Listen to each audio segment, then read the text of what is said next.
think we'll call the hearing to order. Good afternoon, everyone. It's an honor to be here today and to have such an esteemed panel of witnesses. I also want to thank Mr. Chairman Bart Gordon for allowing me to step in and to chair the subcommittee hearing instead of Congressman Nick Lamson, who unfortunately is not with us right now, but I know he's recuperating very quickly and will be back with us soon. We're here today to discuss H.R. 364, the bill to establish an Advanced Research Projects Agency for Energy, also known as ARPA-E, introduced by Chairman Gordon earlier this year. Despite passage of an energy bill in the 109th Congress, interest in energy, its production, its distribution, and its use remain incredibly high. This is because we have not yet addressed the key challenges our society faces that are linked to our present energy sources and our present patterns of energy use. We want to reduce our dependence on foreign sources of energy to ensure our economic and national security and to improve our balance of trade. We also need to address the environmental consequences associated with the emissions of greenhouse gases from fossil fuel use that have initiated the global warming and regional climate changes that we are now all experiencing. We must take steps to reduce our greenhouse gas emissions and to diversify our energy sources. Part of that solution lies in getting more of the alternative energy sources and technologies to improve energy efficiency directly and immediately into the marketplace. But we must also make a greater investment in research and development to discover and to develop new energy sources, new energy-saving technologies, and new methods of reducing carbon emissions associated with fossil fuel use. The investments that we must make must support a wide range of ideas and foster creative thinking that will develop the full range of energy technologies. We need these technologies to continue to support a vibrant economy and the quality of life that we all enjoy today, and that is what H.R. 364 is all about. My home state of Arizona that I like to talk about so much is rich in sunshine. We all know that. And solar technology has the potential to make significant contributions to our available energy resources. Within the last 2 years, researchers have found ways to use polymers and nanoparticles to create solar cells that capture infrared as well as visible light. With more efficient solar cells, sunshine-rich states like Arizona could exchange fossil fuel-produced electricity for electricity generated by clean, renewable solar power. We need to support this kind of creative application of nanotechnology to energy resources to find the breakthroughs that will yield more than incremental improvements in current energy technologies. Also at the University of Arizona is Professor Roger Angel, who's doing a lot of innovative research on optics using this technology to harness solar technology. One of the recommendations of the 2006 National Academy of Sciences report, The Gathering Storm, was to create an energy projects research agency using the successful model of the Defense Advanced Research Projects Agency, DARPA, that we are all very familiar with, and that has supplied many breakthrough technologies in areas of defense, information technologies, and communications, among other things. Chairman Gordon has taken the National Academy's advice and incorporated their recommendations into H.R. 364. We are pleased to have a very knowledgeable and distinguished panel of witnesses with us this afternoon to offer their thoughts on the ARPA-E concept and on how H.R. 364 can guide our efforts to achieve our goals of energy efficiency, fuel diversification, energy independence, greater economic and national security, and environmental protection. Thank you all for being with us this afternoon. It's an honor to have you here in the subcommittee. And at this time, I'll yield to the author of H.R. 364, Chairman Mr. Gordon. Thank you, Chair Gifford. I knew you would find a way to work in Arizona into your statement. Let me welcome, very warmly welcome this distinguished panel here today. As I mentioned to you earlier, this is sort of a getaway day. We finished votes earlier, and folks have often are off back to their districts. That's, I guess, the bad news. The good news is that all of our energy staff is here, and quite frankly, you're better off talking to them than to us anyway. So you got the folks here that are the most important in developing this bill. So we very much appreciate you coming.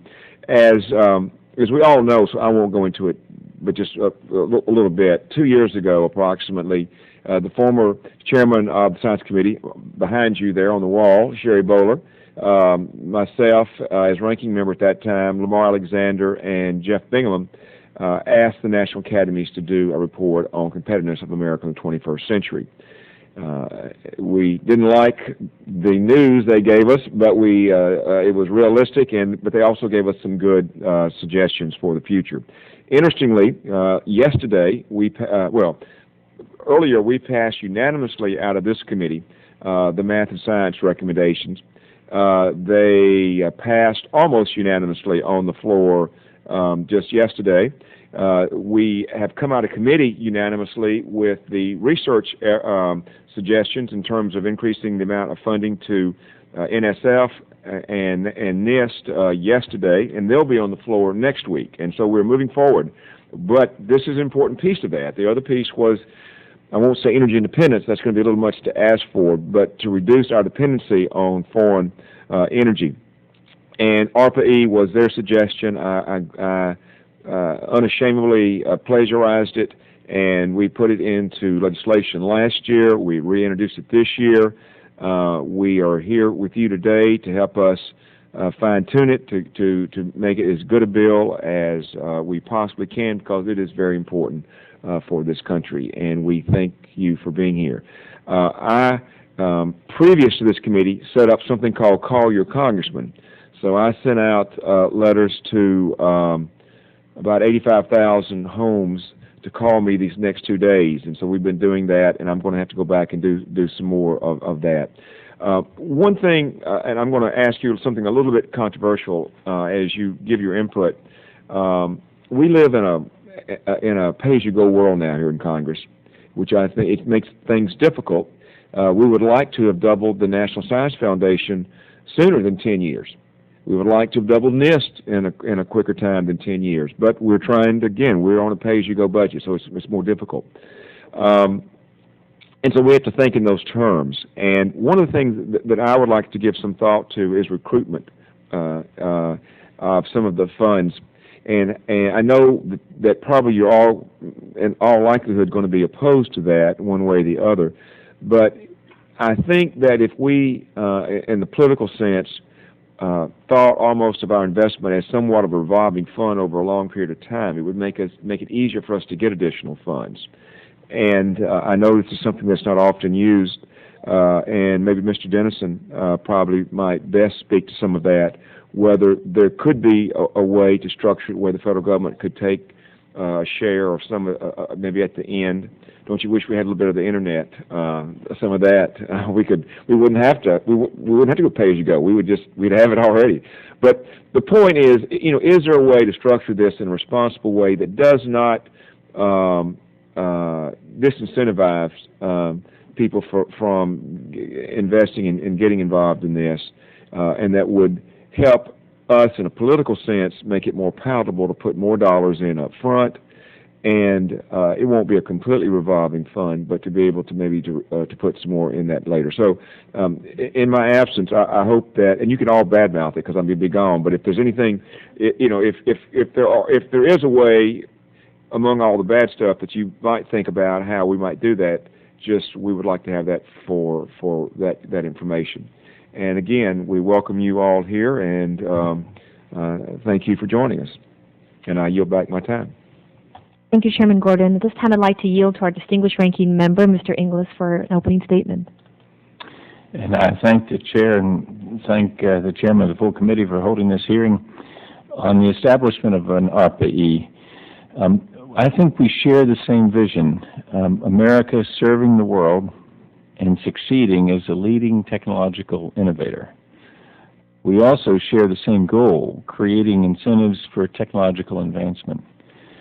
We share some of the same strategies and tactics toward the attainment of the goal and the fulfillment of that vision. There may be some wisdom in setting up a separate federal agency within, or creating a new federal agency within the Department of Energy to mimic the risk-embracing and entrepreneurial activities of the DARPA program. It's possible that an ARPA-E research could eventually offer big payoff in the commercial energy market. At the same time, we're seeing some payoffs coming from existing DOE research, especially in hydrogen nuclear, wind, and solar programs. My concern is that the ARPA-E could possibly divert funds away from these existing programs and jeopardize the advances that we're seeing in those areas. I hope that we can find a way to ensure that that doesn't happen. Also, unlike DARPA, DOE doesn't have the contracting power to require private companies and utilities to use the technologies that an ARPA-E might produce.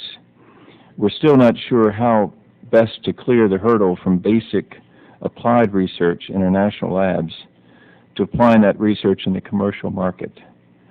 It's reasonable to think that without the ability to mandate applications, the higher risk ARPA-E programs would be able to conquer that tech transfer challenge. It's the question.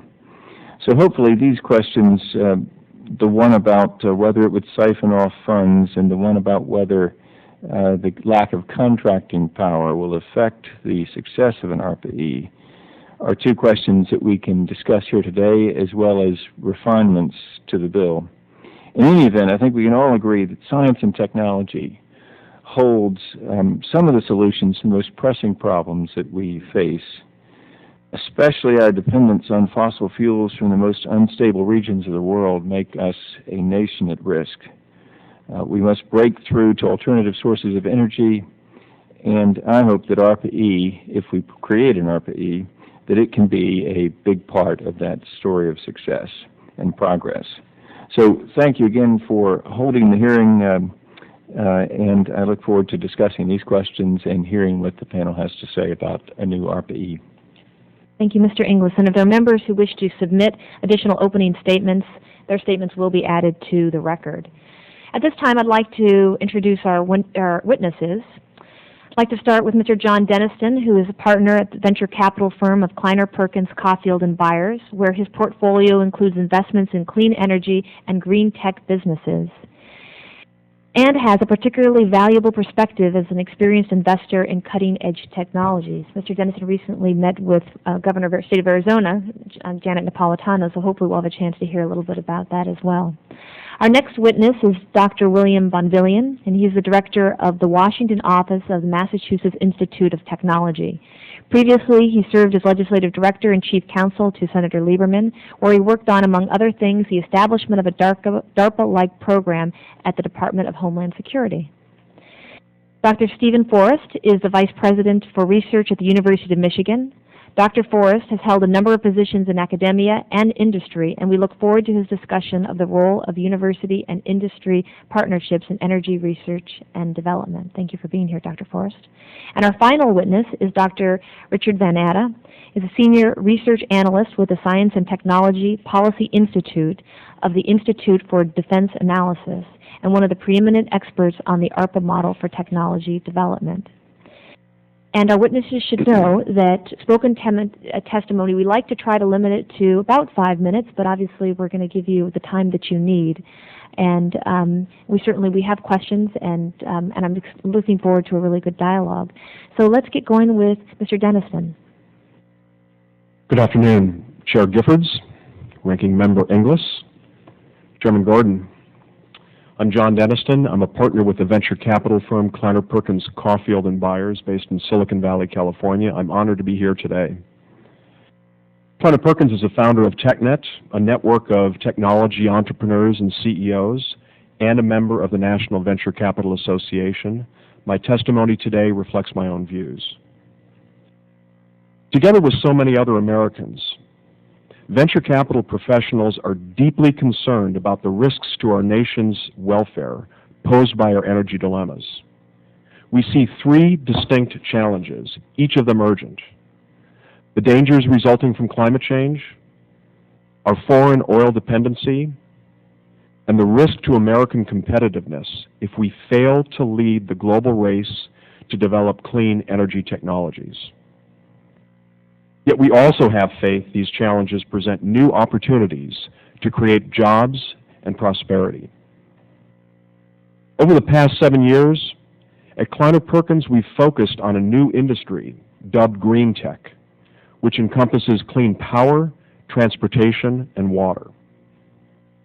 Throughout the world today, green tech progress is already shaping the newest industrial revolution. The only question is, will America once again lead the way? I've addressed your specific questions in depth in my written testimony and added some additional thoughts on the particulars of H.R. 364. In the interest of time this afternoon, I'd like to focus my oral remarks on three issues: ARPA-E's mission, research funding levels, and some reasons for optimism that a new public-private partnership can create solutions to our energy predicaments. My first point is, ARPA-E's mission should be to fund results-oriented translational research for renewable energies, energy efficiency, and carbon capture and sequestration technologies. I do not believe Congress should include within ARPA-E's charter any other fossil fuel technologies or nuclear power. They already dominate our energy system, needing no regulatory push to achieve market acceptance. Further, the translational research process is much better suited to identifying breakthrough technologies in emerging areas rather than introducing incremental improvements in mature ones. Second, I'll speak to energy research funding. Total federal spending on renewable energy research, the clean technologies essential for a healthy, prosperous future, amounts to little more than $1 billion per year. Frankly, this is inadequate relative to the scope of our problems and the sheer size of the energy and transportation industries, which amount to over $1.8 trillion annually. We're way off scale. Big challenges demand commensurate responses. Our history shows how well Americans understand this. When the Soviet aerospace lead threatened U.S. prestige, we devoted $140 billion in current dollar terms for the Apollo project. When DARPA was established in 1958 to combat Soviet troop superiority with superior military technology, it received an initial budget appropriation of $500 million. That was equivalent to $3.5 billion in 2007 dollar terms. And that was more than 16 times the federal budget share devoted to renewable energy research today. A final, more recent point of comparison. Years ago, Congress decided to prioritize finding cures to human disease and quintupled medical science research through the NIH, which today stands at $28 billion annually. During the same period, energy R&D declined by 2/3. I want to be clear.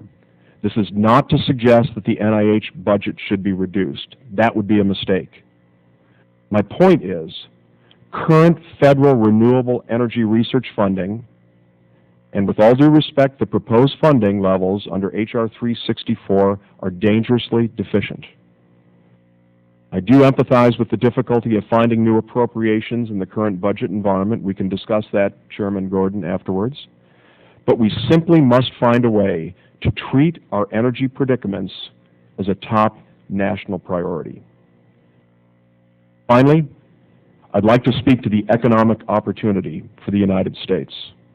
I am very optimistic. Increased federal sponsorship of clean energy will pay off not just in terms of climate stability and national security, but also in American prosperity. In Silicon Valley, we often refer to a principle known as Moore's Law, the idea that semiconductor performance doubles every 24 months.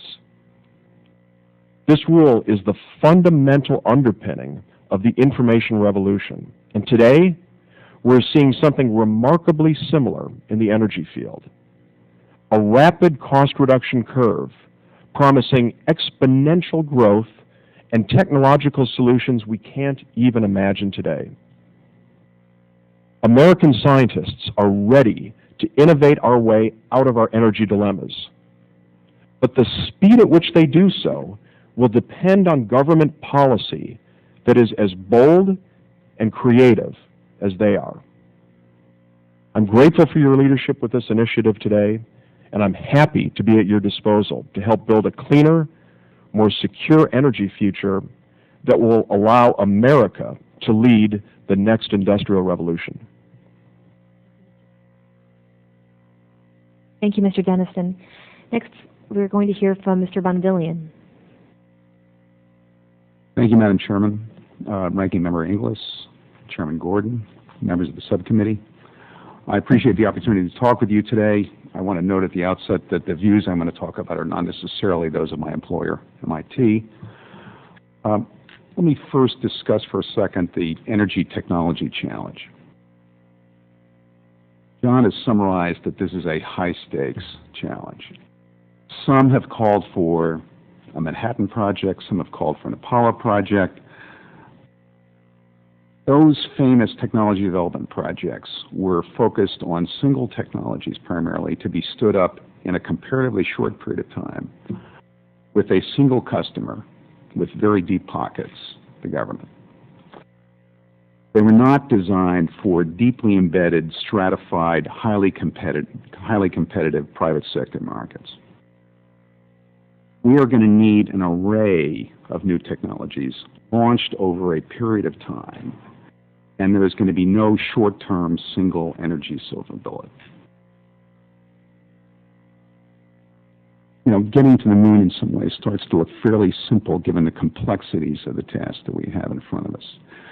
So, do we have the right institutional models that are going to get us in a place to handle this kind of challenge? And I would argue that the translational model is potentially an applicable model for this energy innovation challenge. Over the last half century, the big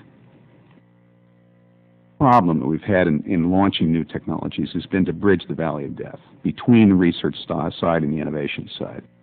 The most successful model, as the subcommittee well knows, has been DARPA, established by President Eisenhower in '57. Some ways to describe it, you describe it as a sort of a model that works right to left, that it looks at the right side of the innovation pipeline, the kind of results that may be needed, and then reaches back to the left side to figure out the sort of fundamental science breakthroughs that are going to get us to the responses that we need to have on the right side. To borrow a phrase from MIT's President Susan Hockfield, very important that science sow lots of fields of wildflowers. But in addition to that, it's very important to bring those wildflowers into a garden. And gardening has been DARPA's business. Eric Bloch, who was President Reagan's very noted head of NSF, he pointed out, research that collects dust on a shelf is not worth much to society. DARPA has attempted, not always successfully, but attempted to move things off the shelf. Let me emphasize, too, that an ARPA-E is not going to be able to impose technology solutions on a private sector. Its role is going to be to expand those options, to reduce the technology stand-up barriers and risks, to make them within range of private sector acceptance. This is going to have to be a collaborative effort. Let me dig a little deeper into the DARPA culture, because I think there's some lessons here if we're going to have an institution that is workable. First, DARPA has used something called a hybrid model, and it is to create collaborative teams with the best university researchers and connect them with outstanding firms, often smaller, mid-sized, often startup firms. These teams have created the connectedness that has enabled better movement across the valley of death that I talked about before. Now, you can't legislate culture, but you probably can put some management guidance into this legislation, and there are parts of the DARPA rule set that I think will be critical to making this translational model work. I'll just cite a few.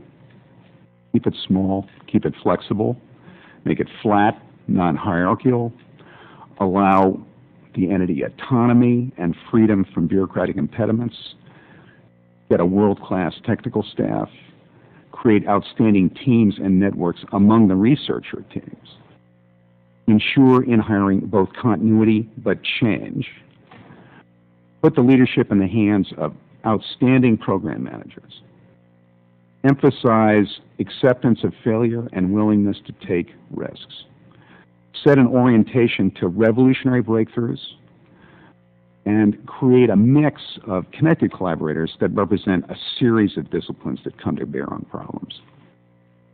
Now, in my written testimony, I have a description of some other organizational models, which the committee asked me to talk about. Those are complex and complicated. I've only got a limited amount of time, but hopefully we can come back to those, particularly the sort of government corporation model and the experience at ARPA, because I think there are lessons here. But let me emphasize, I think, some of what John was talking about. We need to operate at scale here if we're going to stand this up. The energy sector is a $1 trillion sector.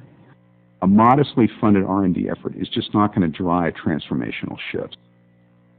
And we're not going to get there on the cheap. So in some ways, the funding at the outset is the critical issue. Recoupment only solves a later-end problem. We can talk about some of the alternative revenue sources that might be possibilities. Let me try and summarize a few key points here. Energy technology is a major complex challenge, probably the most difficult technology challenge we have ever faced.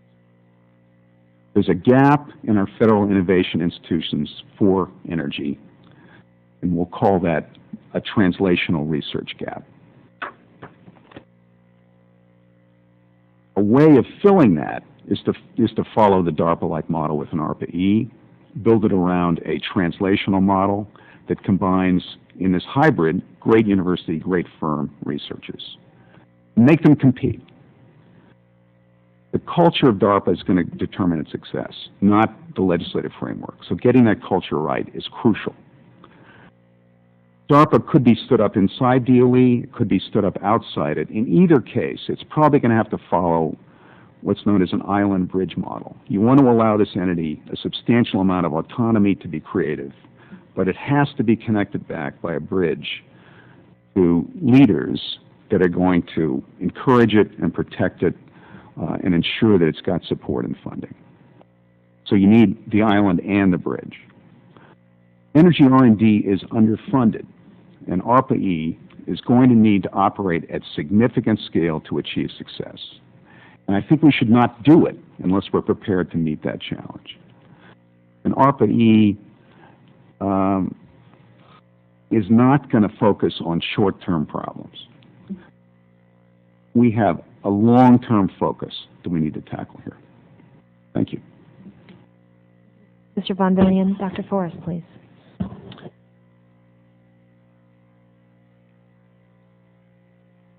Dr. Forrest, excuse me, could you push your button? I think I can. Oh, there we are. Thank you, Madam Chairman Giffords and Ranking Member Inglis, for this invitation to testify. Few challenges are more important today than curbing the unsustainable threat to our fossil fuels-dependent energy infrastructure. To meet this challenge, which extends also to the threat to our environment, almost all agree that bold and broad approach is needed. Renewable, inexpensive, and carbon-free energy solutions must be found. My own research in solar power and solid-state lighting has made me confident that many economically, environmentally sound solutions do exist. It has been proposed here that a crucial tool for meeting these challenges is the establishment of ARPA-E, a flexible and independent agency at DOE to sponsor R&D to address the grand challenges that now face the energy sector. But in structuring such an agency, we must take care to achieve the goals of independence from carbon-emitting and foreign fuel-dominated supply of fossil fuels. Personal experience and that of many of my university colleagues around the nation suggest that a successful model, as you've heard twice before today, would be based on DARPA, which is highly mission-oriented and nurtures long-term innovative R&D investments in ways that no other governmental agency has been so successful in accomplishing. DARPA has proven to be a critical bridge between universities and industry who can provide the technological solutions to the needs of the Department of Defense. While DoD is its client, DARPA research has inevitably led to many commercial successes, of which most of us are well aware. For example, the internet, cellular telephony, etc. Like DARPA, ARPA-E should position itself to identify the largest challenges facing our energy future. How can our energy future be cut loose from its dependence on the caprices of marginally stable foreign countries? And how can it create a portfolio of energies that reduce carbon emissions that are proving so destructive to our planet? To accomplish this task, like DARPA, which was created to counter the Soviet threat, ARPA-E must have autonomy and freedom from bureaucratic impediments. Its mission must be to fund collaborations to develop new technological advances and to solve a wide range of immense and common problems. This entrepreneurial model for project identification will inevitably lead to a generation of robust private industry that provides us with energy alternatives while strengthening our domestic markets. In this context, universities stand to play a key role as incubators for highly innovative ideas that the private sector often cannot afford to undertake. ARPA-E can assume the role of connecting universities with companies that, with their more practical perspectives, could bring the most innovative ideas rapidly into the marketplace.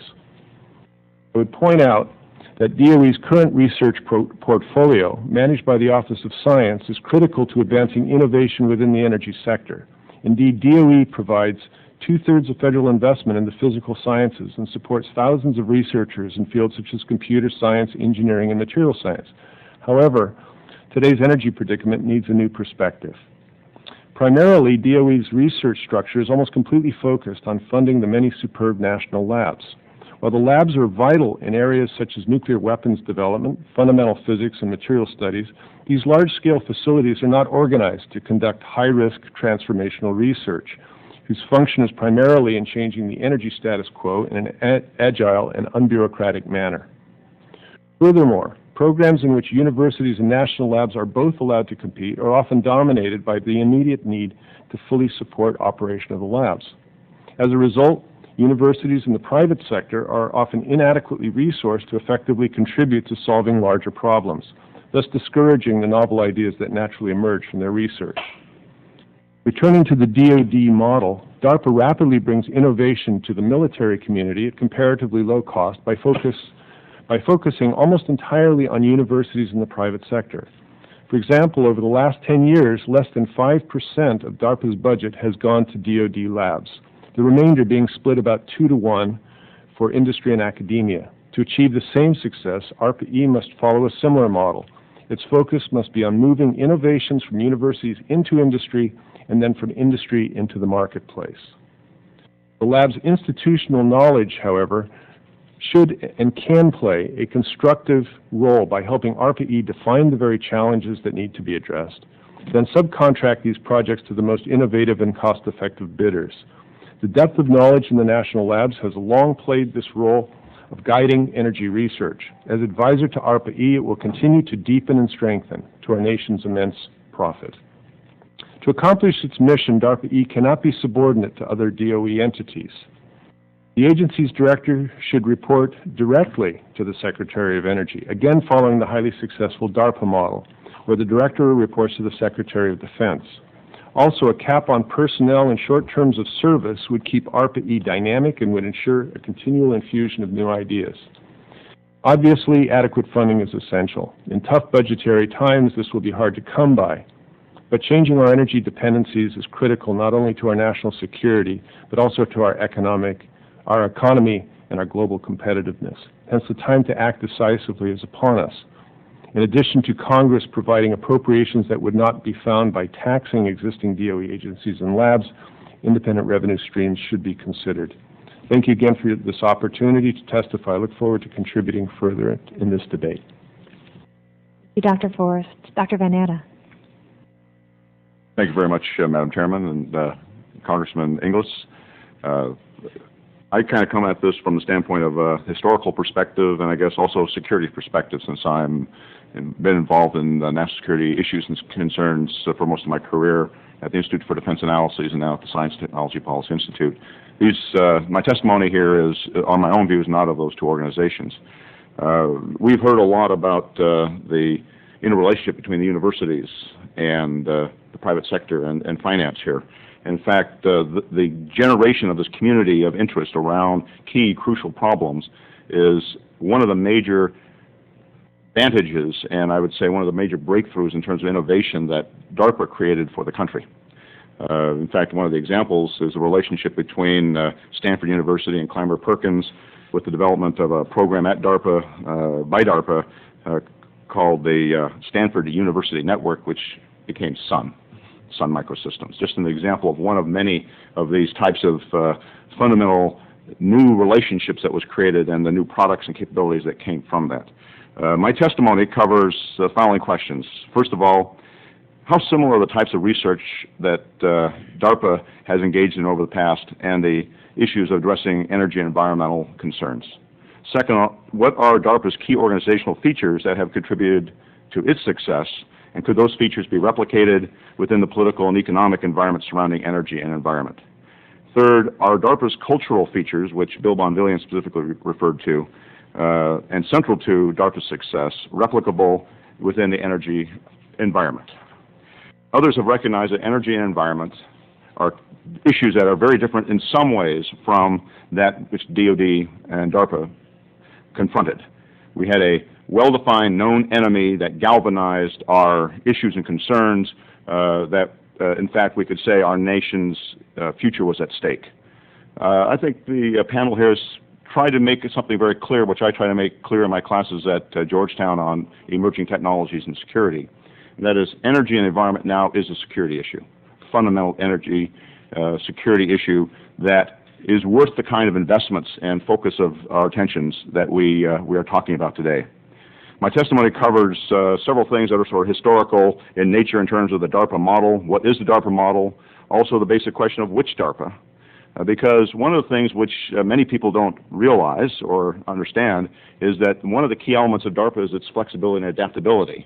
It has moved across the spectrum. It has done many different things, ranging all the way from the most advanced research in things that are today equivalent to nanotechnology, in biotechnology, and in microelectronics, to applications of true weapon systems in the field, as with the DARPA Project Agile in Vietnam.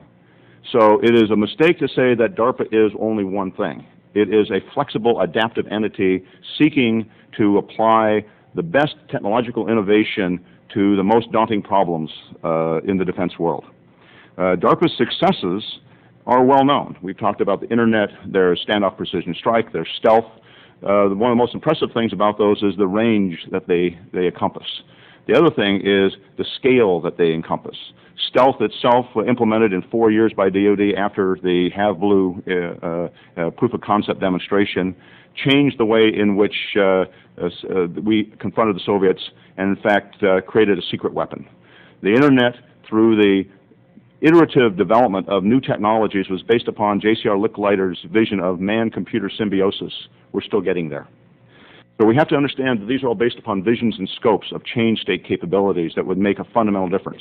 I think we can come up with same notions in the energy world in terms of changing the way in which we deal with our energy and our economy in an affordable, effective, livable manner. And then we can say that the DARPA activities that we've talked about in terms of its culture and all, that was developed over time, but I think the most important characteristics of that, which we can talk about, are, first of all, that it was independent of the other existing organizational structures. In that case, it was the military services. The military service R&D structures dominated and were dominated by their own priorities, ships and airplanes and tanks. DARPA created a whole new set of capabilities in terms of missiles and satellites, in terms of the internet and communication systems, in terms of joint technological capabilities like the standoff precision strike capabilities with the J-stars and things like that. The services would not have done those. It was not in their interest, it was not in their funding portfolios, and only a new organization from the outside could do that. I think when we look at the energy environment, we can say that the existing energy systems and providers will not create those new breakthrough capabilities, are unlikely to do so without this kind of external capability providing support for it. We're talking here about what is often called high-risk, high-payoff research. DARPA program managers are encouraged to challenge existing approaches and seek results rather than just explore ideas. In fact, one of the concerns earlier in its history that Johnny Foster, as the Department of Defense's Chief Technology Officer, the DDR&E, exclaimed as a real concern was that DARPA was becoming DoD's NSF. And the point here is that DARPA must stick to its mission. It must stick to its future of applying new technologies, not just playing with new things. That expectation is built within the culture and within the program managers themselves. It's designed in that sense to be something very different. And as Peter Cannon, who was the head of Rockwell Sciences, said in some work with me, he said, basically, in order to do something different, you've got to do something different. And that's what this is all about, I think. If you think that the current incremental and traditional approaches to science and technology are meeting our energy problems, fine. If you don't think so, then we have to think of new ways of doing things. We need to innovate in our organizational structures as well. I will pass over the discussions I have about the origin of the DARPA and all, because you know that and we've heard some about it. I do want to emphasize that as you look at DARPA, you have to look at some key characteristics, and Bill has already mentioned some of those, and Dr. Forrest as well. First of all, it is independent, purposely and decisively so, meaning that it only reports to the top and it doesn't go through a lot of bureaucracy. Keeping it from that bureaucracy is crucial and important. It is lean and agile with a risk-taking culture. It is tolerant of failure and open to learning. DARPA actually iterates ideas. Dr. Tether just recently in an interview talked about how they're revisiting artificial intelligence under the terms cognitive computing. They did work in AI, succeeded to a point, came back, and now are looking at it again. So it's also open to iterating in the ideas as well. It has learned to manage risk, not avoid it. The DARPA program manager is in fact the key. He or she is the technical champion who conceives and owns the program. He is not told what to do, though he does have to have approval from his office director and from the DARPA director. Once he starts that program, it's his, and he makes it happen, and he has to make the choices involved in that. So in essence, they are risk-taking, idea-driven entrepreneurs heading up their own practice. It is an idea-driven and outcome-oriented organization where the gating notion isn't that the idea is well proven, but that it has high prospects for making a difference. The research is outcome-driven to achieve results towards an identifiable goal, not to pursue science per se. So when I look at this and I say, what kinds of things are going on or have gone on in DARPA that have made it successful, I would say is that it is not identified as success because of a particular program or a particular technology, but rather it's successful for its ability to rapidly take on and assess new ideas and concepts, directing towards daunting challenges, and evaluate and test those in a rapid manner. Those are the kind of things that we want to create. So if we want to do that, what are the kind of roles? First of all, there's a fundamental role of finding the new ideas, turning basic science into emerging technologies. Second of all, exploring disruptive capabilities, pursuing them to a point of saying, can they make a difference? How can they make a difference? Thirdly, developing a technology strategy around those potential change state ideas that could then lead to a broader overall strategy. And finally, fostering a revolution or a fundamental transformation in a domain of technology. So I would conclude by saying, first of all, the kind of things that made DARPA successful and would make an ARPA-E successful if allowed to do so would be, one, to create the technology surprise. Don't just seek it or avoid it. Just don't seek to avoid it. Second of all, build a community of change state advocates, which is what Bill and Mr. Denniston all pointed to, creating the interrelationship of the people who want to make a difference. DARPA had more success in terms of finding a community of innovative people who could both think of the ideas and implement and integrate those ideas than any other organization I can think of. Third, defining fundamental challenges, developing solution concepts, working in concert with experts, and then developing demonstrations of them. This demonstration role is crucial, but you also have to be careful to bound those so that you don't become caught in the massive draw of funding major demonstrations that keep asking for more and more money. DARPA's had a problem itself in modulating the scale and scope of those demonstration programs. And in the energy area, these could be daunting and very expensive. I think you'll have to find a way of doing what DARPA did, which says our demonstrations are proof of concept. Implementation demonstrations need to go somewhere else. Finding mechanisms to do that is a crucial issue, and one that goes to the point that Congressman Inglis was saying, which is that commercialization implementation mode. Something I want to emphasize, and that is DARPA does not work in a vacuum. It works in a science and technological ecostructure, both in the DoD and outside in terms of NSF, et cetera. You cannot expect an ARPA-E to succeed if it's only there by itself. It has to be done within a strategy and within a concept of leadership, drawing upon the science and technology strengths across the whole country. I hope these ideas have at least given some concepts of the prospects of successfully implementing an ARPA-E. I will be happy to answer any questions you have. Thank you. Dr. Van Atta, we're on a bit of a time crunch in terms of Mr. Inglis's schedule, so I'm going to allow him to start this first round of questions. Well, thank you, Madam Chair. Very kind of you to let me go here, and appreciate the testimony.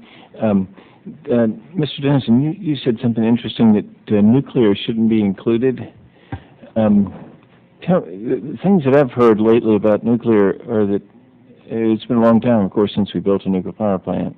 And I heard a major construction company tell me that not sure we have the capacity, that if you look around at who could design them and that sort of thing, they were expressing some doubt. And talking to electrical generator kind of companies, people who make electricity, they tell me they're not willing to spend money on research in next-generation reactors. If that's the case, we've lost some proficiencies in construction and we don't have the appetite for research in the private sector. Why not include nuclear in ARPA-E? Sure. Great question. My answer would be that I am not saying that we shouldn't fund nuclear research. What I'm saying is that the narrow purpose and mission, in my view, of ARPA-E is translational research. Translational research is focused on identifying in the world, in the case of energy, in the commercial, industrial, business world, the breakthrough energy solutions that will solve climate change, energy dependence, American competitiveness, and then reaching back to basic science and identifying the possible solutions and pushing them forward to the brink of commercialization, which is where industry can take over. And so DOE can and will fund nuclear research. You can separately discuss what the appropriate funding levels would be.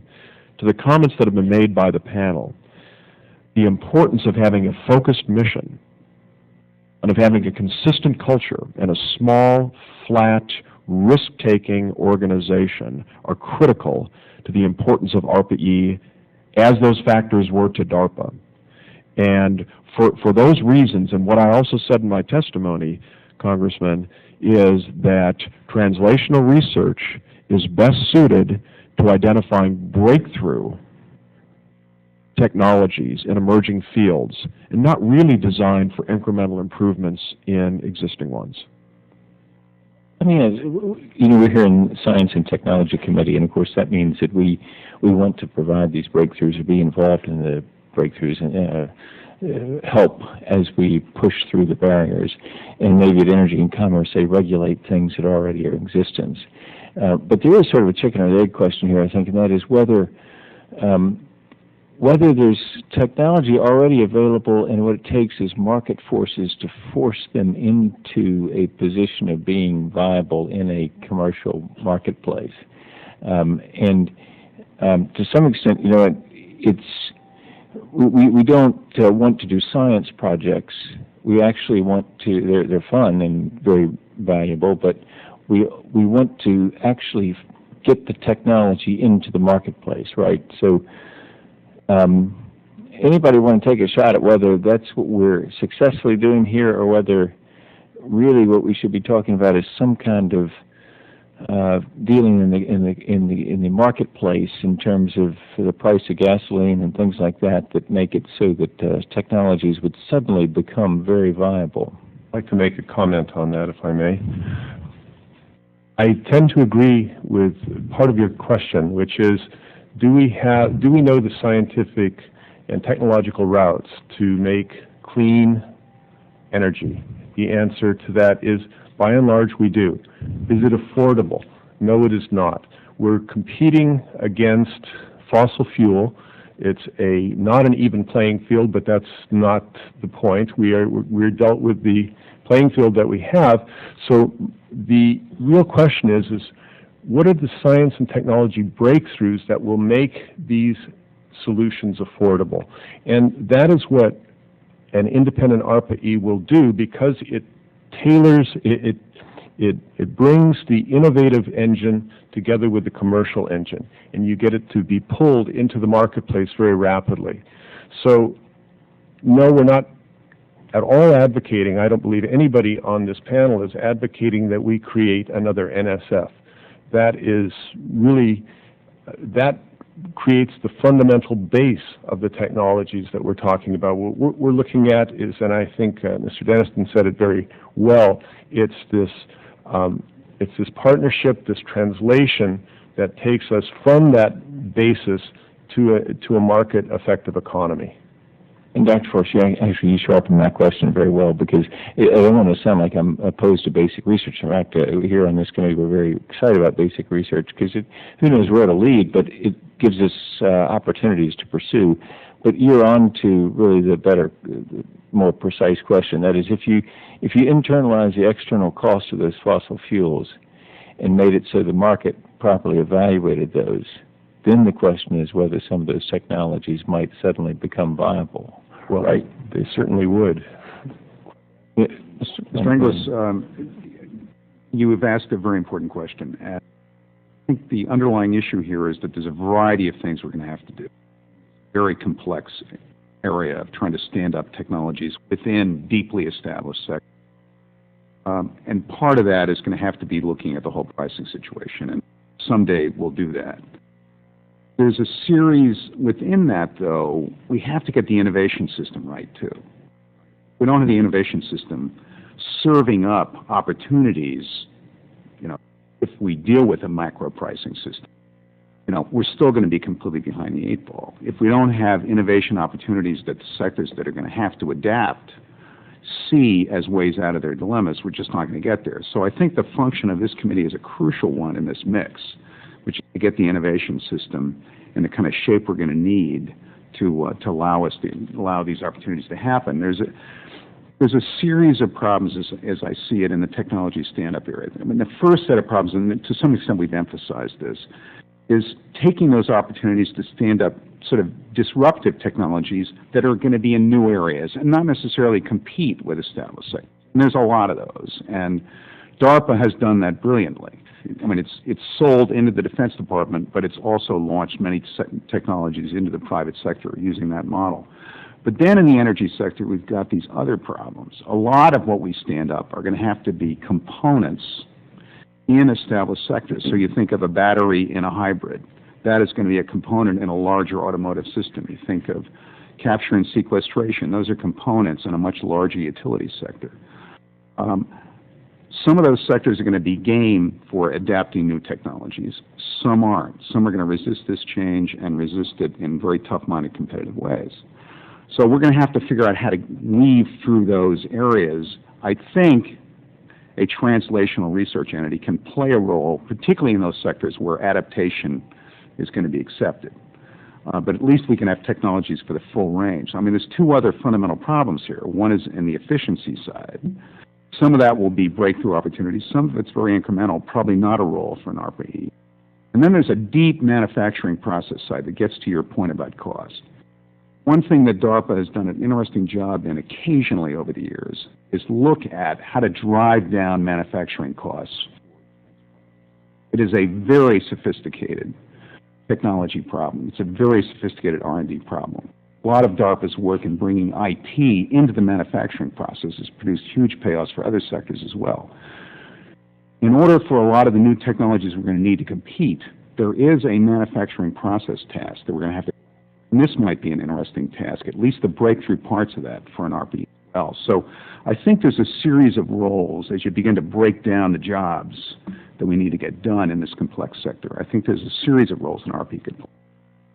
Congressman, could I try and answer? Your question was, is it sensible public policy to put a price on carbon? And I'm going to give you an answer in one simple declarative sentence.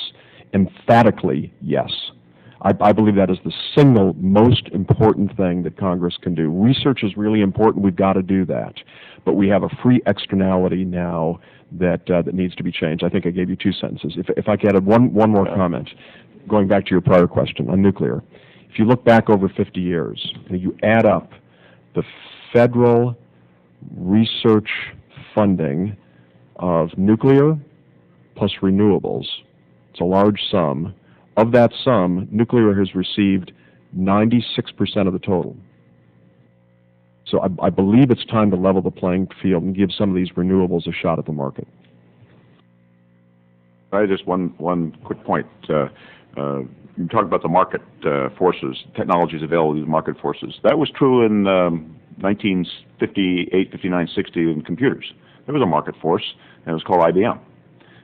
It controlled the technology, it controlled the marketplace, much the same way as the large energy companies, the large power producers, et cetera, do in the energy field today. Perhaps not quite to the same extent, but largely in terms of controlling what's out there.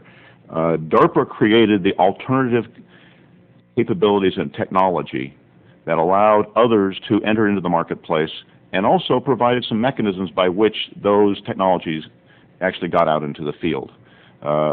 Through various internal procurement aspects, the government is a major consumer of energy. The government sets regulations on energy. The government procures energy systems.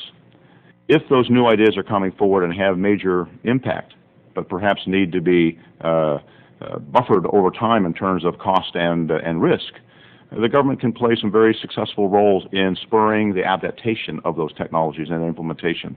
And I think there's some lessons learned as how DARPA did that in certain areas, and I think there's some other public policy examples we have that can be useful in that as well.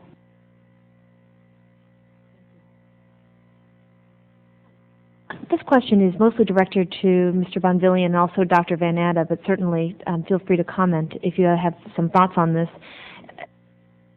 Mr. Bonvillian, you were instrumental in developing the Homeland Security ARPA model, and looking at your written testimony, the program has not been, by and large, very successful. So I'm curious what we can learn in terms of not having successes there in Homeland Security.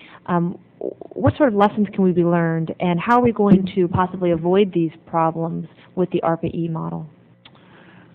You know, this committee, the Science Committee, played a very central role in trying to tackle the whole science and technology mission, including standing up an HSARPA model.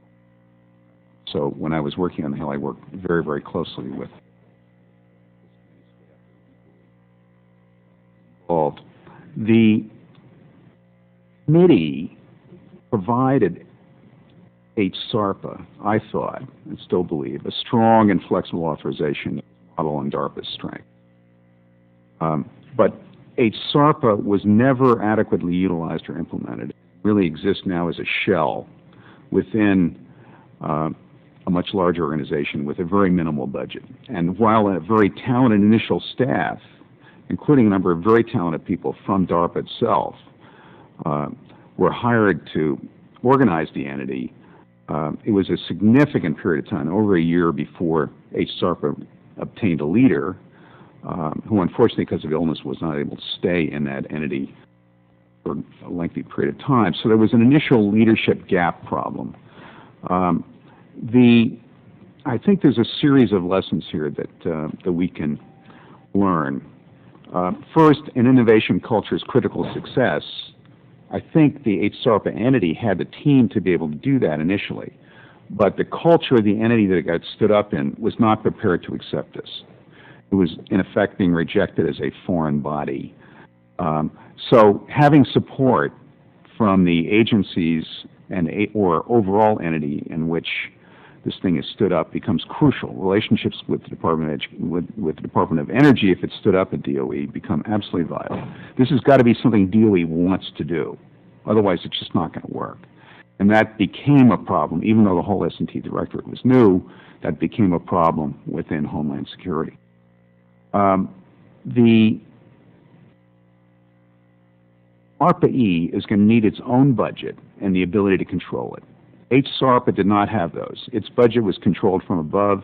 It never had the authority to actually even make R&D decisions. All of those had to go through a constant approval process. So it was never allowed the autonomy that we've talked about as a necessity. It never had an island, right, to be creative. So that needs to be ensured, and control over its own budget is an absolute necessity. And it's got to be a sizable enough budget to make a difference. Technical talent of great skill is vital here, but you also need people with experience in the federal R&D system that are going to know how to relate to the other bureaucracies. We're going to know people there, know how they're organized, know what their cultures are, to be able to make those connections work. I think that's another lesson to draw from this. And finally, you need to decide on the fundamental mission. One of the issues within the Science and Technology Directorate was that there was a lot of short-term technology available there that needed to be stood up quickly given the threat to the country. And HSARPA can play a role in that, of course, but its fundamental mission is much more on the breakthrough side, the left-right model that we talked about earlier. If you try to mix the two missions together, you run into difficulties. And the shorter-term mission, which is frankly a more expensive mission often because you're standing up technologies, tends to become a bill payer for the longer-term mission because the deadlines are not as so. HSARPA got rated in a way to stand up a lot of the shorter-term problems. So decide early on what the mission is, and don't try to mix it if you try to stand up an ARPA-E. Thank you, Dr. Well, I agree that Bill has pretty much put his finger on it. First of all, the imperative of the near term overwhelmed the ideas of HSARPA. Long term, after 9/11, get things out there, do things quickly. Whatever we had, go find it. So it's very, very short term, almost commercial off the shelf, paint it a different color and get it out there. That swept away any of the longer term notions and put them in the back burner constantly, kept moving them back. The lack of budget, the lack of autonomy, the lack of independence, all the things we talked about that made DARPA weren't part of HSARPA. So I think we can learn pretty much that if you don't do it right, you're going to get it wrong. Let me turn to Ms. Biggert. Thank you very much, Madam Chairman. Thank you all for being here. I know that I've discussed this issue. I don't know if any of you were at any of the hearings that we had last year where we took this on. But one of the things I'd like to know is if you have all read the recommendations on ARPA-E included in the National Academy's Gathering Storm Report. And I see everybody just say yes or no. Everybody's waving yes. Yes. Okay. And if so, do you believe their recommendation is clear as to the exact function, role, and structure of ARPA-E, or do you believe it leaves a lot of questions unanswered? Let's start. Just Mr. Bonvillian. Congresswoman, they did not provide a lot of detail on the gathering storm. They did not lay out a framework. They laid out an idea. They laid out a concept. They identified what they felt was an institutional gap in the array of institutions that we have at DOE. And I don't want to be critical of DOE here. I mean, there's great things going on in the Office of Science, great things going on in our federal. The point I would make, though, is that this particular translational role has not been tasked to DOE, and the institutional array to tackle it just hasn't been stood up at this time. Okay. And then the question becomes whether or not you can use existing institutions at DOE to do this. And I'd argue, no, you probably want to create this thing, if that's a role that you want to meet. Okay, Mr. Denniston? Yeah. No, I don't think that the Gathering Storm report provided implementation details. I view it as an idea, so they don't talk specifically about which technologies, fossil, nuclear, renewable. They don't talk about stage of research. Should it be translational? Is it basic? Is it applied? They don't talk about the organizational details, much of which you've heard today. They do talk about funding levels, which are exactly what you have in the draft ARPA-E, but they don't explain where those numbers came from. And so I think there's a lot, while the fundamental idea is sound, an awful lot of the implementation details are absent and should be addressed in ARPA-E. Dr. Forrest? I agree with the previous two speakers in that it's more of a schematic diagram of what this agency would look like. One of the things that it does comment on, though, is that the agency should report to the Undersecretary of Science, and I do not believe that that is the best location for this reporting structure. It should go directly to the Secretary of Energy. The other thing, I do believe that although it is schematic to be discussing specific funding levels, probably which are rapidly being swept aside by current events and so on, is probably something that the committee and the Congress should discuss as a whole. But I would look at those recommendations as a starting point, but not an ending point for what we need to do here. Dr. Van Atta? Yeah, I pretty much agree that what they presented there was a generic approach, one looking for a fundamental alternative. Norm Augustine is very familiar with DARPA, being on the Defense Science Board, having worked as chairman of Lockheed Martin, and in fact being the head of the Army Science Technology back when he worked with the Office of Secretary of Defense. So he knew the effectiveness and the impact that had for security and defense. And so I think they were looking at this as a model, but not to be explicitly, they didn't have the explicit implementation details. Thank you. In a bill that we passed at the end of last year, H.R. 6203, we had a suggestion for a study, an ARPA-E study that would be conducted by the Secretary of, the Secretary of Department of Energy would enter into an arrangement with the National Academies of Sciences to conduct a detailed study and make further recommendations. And obviously, it's too late for that now as far as that bill because it passed the House but not the Senate. But do you think, I'm concerned about setting up a completely different agency before we have answered a lot of these questions that were put forward.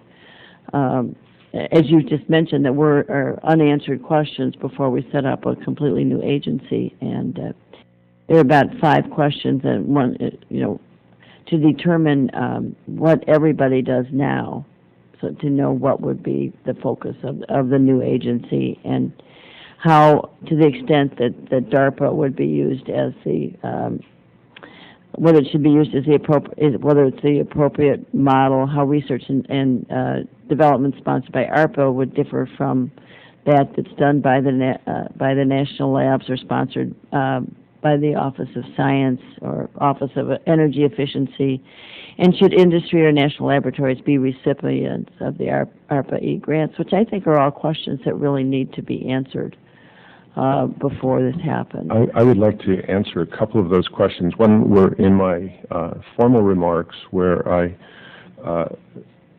did mention that the flexibility of DARPA came from the fact that it really does not provide substantial funding to the DoD labs, which is the equivalent.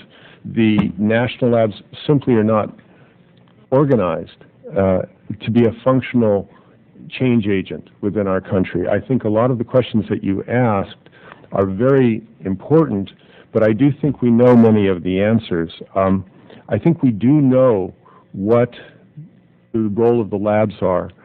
We do know, for example, what the basic mission of the Department of, or the Basic Energy Sciences, for example, is funding.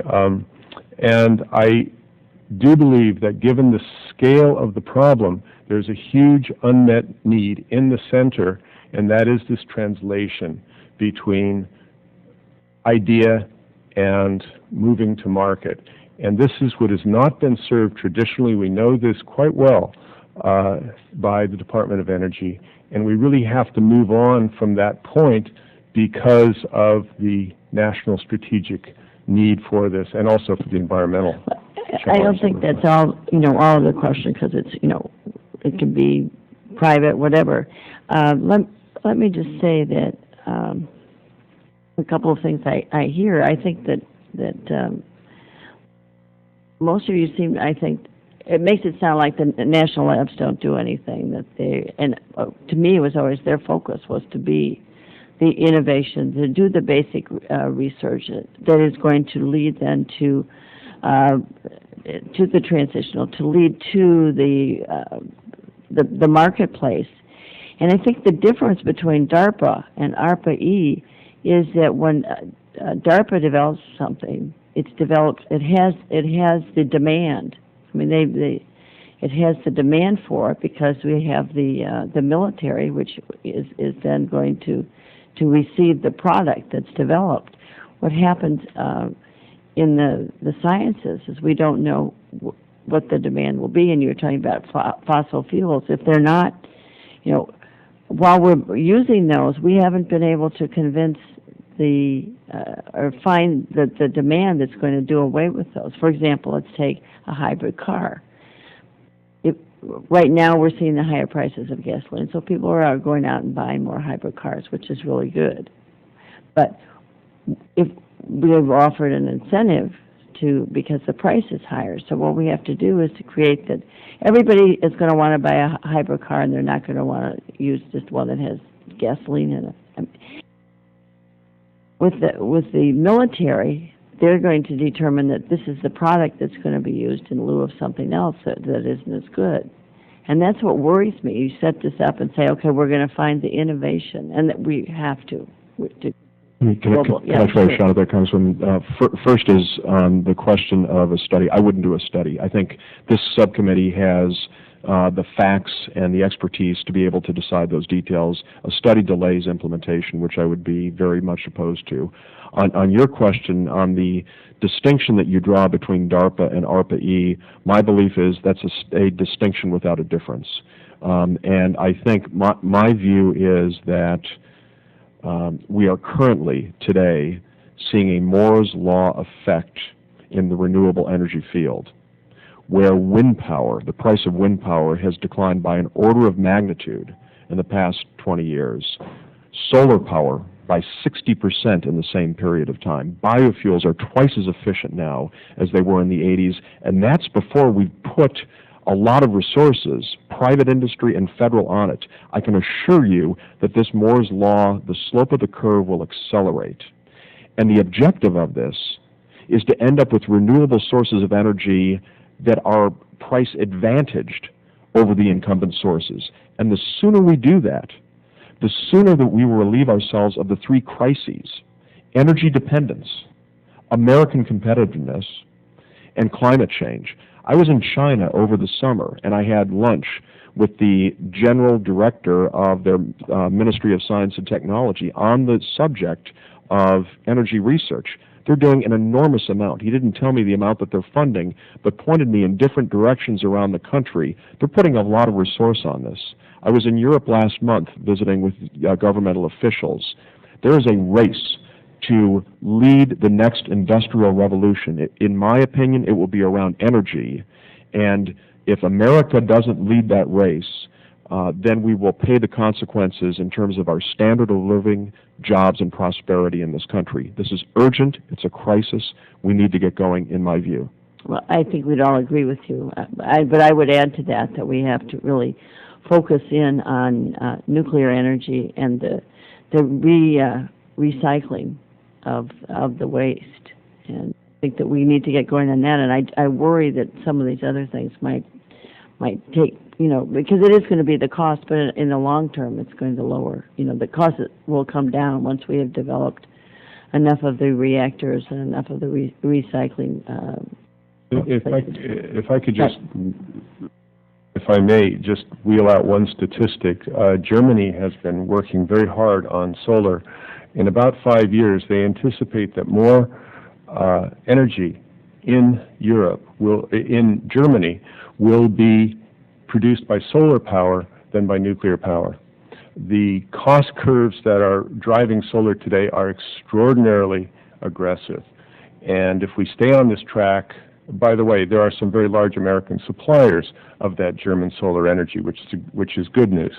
But I think that there are numerous things. There's no silver bullet here in finding a single energy solution, but we really do have to work on renewables because that's where the future of this technology is going. And I think what you're saying is absolutely true, but I don't know if there's just one silver bullet like ARPA-E that is going to create that. And I know I'm way over my time, Madam Chairman. If I might just go back, so Mr. Denniston does not think it would be worthwhile for NSA to answer some of these unanswered questions or come to some kind of consensus to find out what their recommendations are.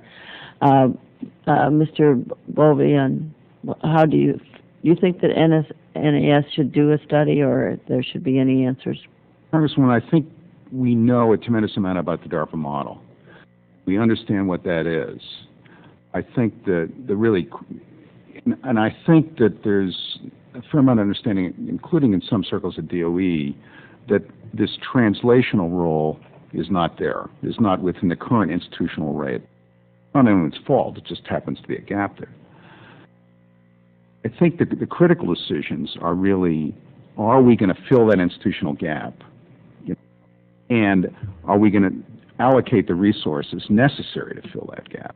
Decide to fill the gap, there's a variety of solutions. Inside DOE, outside DOE, a component within some existing part of some existing entity, there's a variety of solutions there. But the real decision is, are we going to fill that institutional gap in some way? And then are we going to put the resources into this in order to enable it to operate at scale, to begin to stand up the array or the portfolio of options we're going to have to look at? I think those are probably the crucial questions. Thank you. Dr. Forrest, are you? I think I've commented enough on that. All right, Dr. Bennett. Well, I'm an analyst by trade, and so doing studies is always a wonderful idea, except there's a time we have to stop doing studies. The fact of the matter is there is a well-defined issue and need here and a potential mechanism. I've raised the questions in terms of the issue of commercialization, the issue of the role of the labs, et cetera. All of these things are things that management direction from leadership can lay out in terms of these are things that we need to be concerned about. How do you link to the national labs, whether it's the major defense labs or whether it's Argonne or Oak Ridge? They have great new technological capabilities there. How do those move from there into demonstration practices in terms of proof of concept for application? An ARPA-E might be a mechanism where those ideas can be moved out of the lab, because one of the problems is the labs do work in the labs. The question of how to get things out of the labs and from the labs into other people's hands is something that we are all interested in finding better solutions for, and ARPA-E could provide a mechanism for that. In terms of mechanisms, in terms of whether it should be nuclear, et cetera, that's part of a strategy. That strategy has to be set at the national level. That's part of the strategy which is set by leadership. The roles of the different technological capabilities towards reaching those strategic goals have to be evaluated. I don't think a national academy can make those determinations up front any more than anyone else can. That has to be part of an overall strategic development. Professor Sokoloff, for example, has presented this notion of the wedges. It's very clear that not any single one of these technological capabilities is going to solve the problem. My father spent his entire career at Lawrence in Berkeley and Livermore developing fusion energy technological capabilities. I can say that that is a crucial potential for the very, very long-term future, but we don't know what the breakthroughs are that will make that happen. Should some of those breakthroughs be identified as potentials, an ARPA-E might be a mechanism to test a couple of those out or develop the underlying capabilities. But you have to be based upon ideas rather than just substantive areas. Thank you. I yield back. Thank you. Getting back to an area that Mr. Denniston talked about, one of the goals of the ARPA-E project is to foster innovation of a new U.S. energy technology industry and to create a new workforce built around this new sector, or green tech. But to the extent that this market has developed already, in terms of now we see that the Japanese, the Europeans, and also the Chinese are starting to gain the lead. Some questions I would hope the panel could answer. One, can ARPA-E ensure that the United States stays on the front end of technological innovation and supports the domestic energy industry? Two, should ARPA-E have an explicit Buy America clause, or otherwise ensure that these technologies are manufactured and deployed in the United States first? Three, what kind of workforce do you all see developing around this new clean energy technology? Fourth, what levels of education and training are going to be required for this new workforce? A lot of questions, but again, just the staying innovative on top, the Buy America, the development around the clean energy technologies, and then the training. I'm happy to take a shot at those, and I'm sure my colleagues will have their own thoughts. So will ARPA-E ensure that the U.S. is on the leading edge and is the leader? There's no guarantee. I would look at the converse of that, which is if we don't have an ARPA-E or something like that, I think we have a very low probability of doing so because, as my fellow panelists have pointed out a number of times, there is no translational function being performed today. And we know that without that, we will struggle to come up with the breakthroughs. Others are doing that across the world. We are in a global race. So I think we need it to have a chance to stay at the front end. In terms of Buy America, I don't even know what that means. Does that require that companies, U.S. companies, not, because the buyers of these technologies won't be energy companies. And so if the U.S. federal government funds research that startup or mature companies roll out, do we make other consumers, businesses and consumers buy them? I don't think that's a good idea. I think you can create incentives. So I'll tell you right now, in both Asia and in Europe, there are strong incentives to set up manufacturing there, tax incentives. You can go to Singapore and get a 10-year tax holiday for setting up manufacturing operations there. That's what the U.S. is competing with to put manufacturing facilities in place. I don't think you probably could mandate by statute that all Americans buy all American products, but that would be un-American, I think. Your third question is, what about the workforce? The workforce is, this will be a boon for technology and innovation. And what we saw happen over the past 3 decades as the NIH budget quintupled is enormous top-flight technical talent sprinting into the healthcare field, the research field, because that's where the money was. And that's what we'll see happen also in the renewable energy field if there's significant funding, because the best and the brightest can look at that and say, wow, this is a really interesting area, and I can get my projects funded. So I think on the technical, scientific level, it's an excellent idea. If there will be manufacturing as well, no doubt about it. How much is a function of public policy? And your last question was on education and training, and I can tell you from visits that I've made, which I do frequently, to our top research institutions, academic research institutions, that there is enormous interest to pursue energy. Because our best academic institutions see that as an area where they can make a difference, a growth area going forward. So I think those were your 4 questions. I'd like to jump into and talk as an educator what it is like, what's happening out there on the ground. And I'm a person who grew up in the space race, the generation of the space race. And Kennedy, President Kennedy at the time, created a national challenge that struck and galvanized not just a generation of young people to go into science and technology, but a generation of young people's parents to encourage their children to go and to solve a national need. I haven't seen in the interim a challenge that has arisen that has affected the psyche of young people beyond that which I now see now with sustainability of the environment and energy independence. Energy institutes are starting to arise, some very formidable ones at many universities. Our university, University of Michigan, has just established the Michigan Memorial Phoenix Energy Institute, which is an antecedent or it's following on in the footsteps of our Atoms for Peace program that was established at the end of the Second World War. So by putting more money into the research end of things, which ultimately creates jobs, you will find that there will be a large, emerging, and effective workforce that will assure U.S. competitiveness.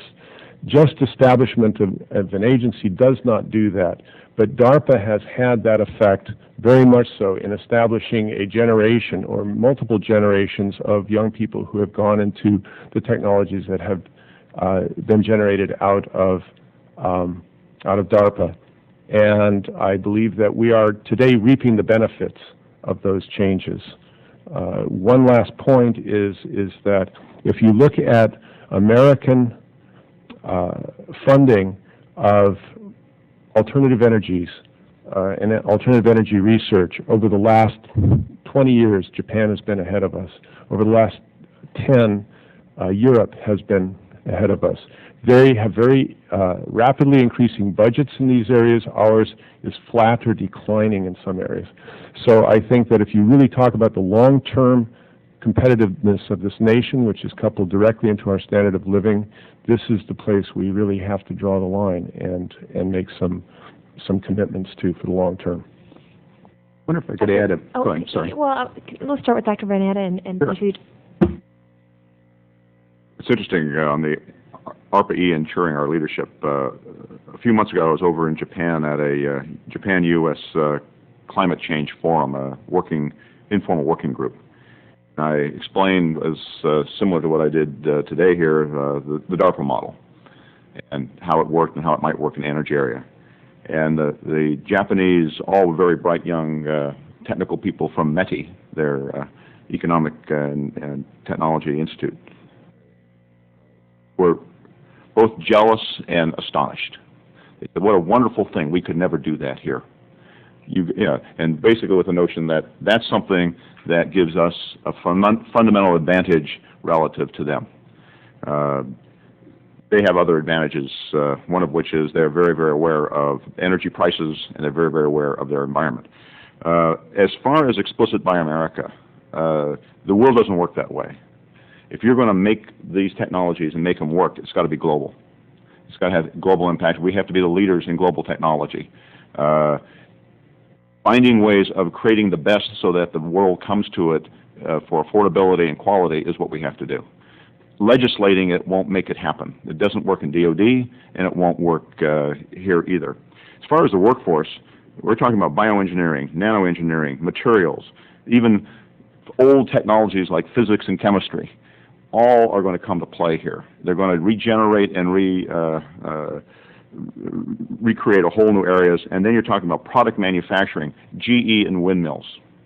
Who's going to make those solar cells of Dr. Forrest? They're going to be a whole sets of technology leaders, technology producers, the same people who did the Intel thin film microcircuit technologies are going to be making his solar cells. That's how we're going to generate a workforce. And you're right, education and training in science and technology, keeping that pipeline of young, fresh minds going is crucial. Having the objectives toward changing our society in terms of our energy, our climate, will draw these students in. Bonvillian? I just wanted to add a word on the workforce and questions. I was with an MIT professor this morning who teaches. He described for me, he's done a tremendous amount of work on carbon capture and sequestration. He decided he had a design class. And he decided to turn this design class over to those technological problems. He had an enrollment he couldn't believe that he had never seen before, 80 students. He divided them into 20 different teams. Said they worked harder than he had ever seen students work before. When it came to the end of the semester, it just happened, he said half the teams approached him asking if they could continue working all summer on the problem. This doesn't happen a lot. And the level of interest and enthusiasm that is in this issue is so powerful. Here, Steve has stories very much like this. MIT has a campus-wide energy initiative. In some ways, it was student-driven to be stood up. There was a new club started a couple of years ago at MIT. They meet every 2 weeks. They often have 400 students at their bi-weekly meetings, which is unheard of. It's by far the most active student area. So there's an incredible amount of talent that wants to go into this field and find ways into it. We stimulated a generation of talent into the life sciences by the increases that we gave to NIH. That research funding put that talent in that field. This is a field that we have world dominance over. This is a competitive sector that no one is close to in biotechnology and pharmaceuticals. We can do the same thing here. Part of that story is strengthening our research investments, because I think the talent is going to be there. And let me just mention one other thing that DARPA has done over the years.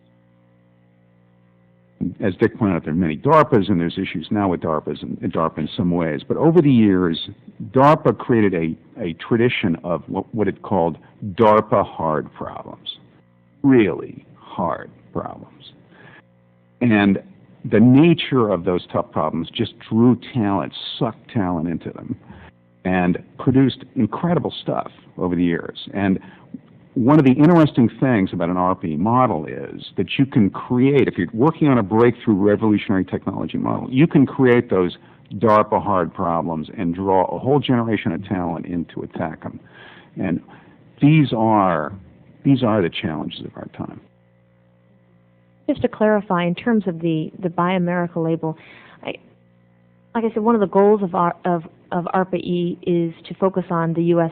technology industry. So the idea would be that these technologies are first manufactured and deployed here in the United States over giving preference to another nation.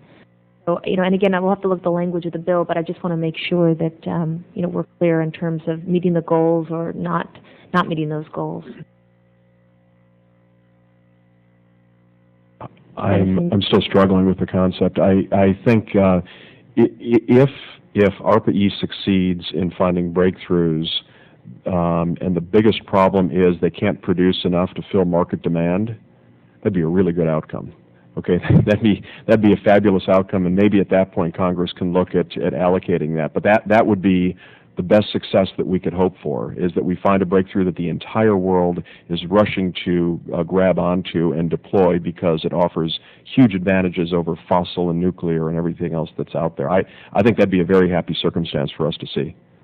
I will go so far as to say that if you look at how DARPA succeeded in Silicon Valley, elsewise, the times have changed. If you fund the generation of ideas and the development of the prototypes within the U.S., through U.S. universities with U.S. companies being involved, the beginnings of that manufacturing and production will happen in the U.S. And you legislate that and say that's the way it has to be for everyone, I think that would be too narrow. Can you say that's the expectations when you're funding people? I think you can say that you expect to see that research will lead to development of production facilities initially in the U.S. If you insist that they stays in the U.S., you'll get what happens with the Motorola's, et cetera, of this world, when they say, if you're trying to squeeze me down here, I'll go somewhere else. And you have to remember also that there are lots of incentives being paid out in China and elsewhere to bring people there. The Microsoft Research Center in Beijing has lots of incentives to be there and develop Chinese-based researchers, some of which because of our export control laws. So we have to be careful that we don't create the incentives for people to be elsewhere by creating things like Buy American that say, well, in that case, we'll produce our research somewhere else. And I just, this question stemmed from suggestions about what should be in the bill. It's not currently written in, but I'm glad to have your feedback on that. Ms. Biggert, please. Thank you. I guess another of my concerns, and I think that it's, I'm certainly open to this concept, and I with everything that you're saying, how we need to compete and we need the research and we need it done, I just worry about actually putting it into a single box and saying this is the way it's going to be done. And the reason I say that is that I have to tell you my DARPA story.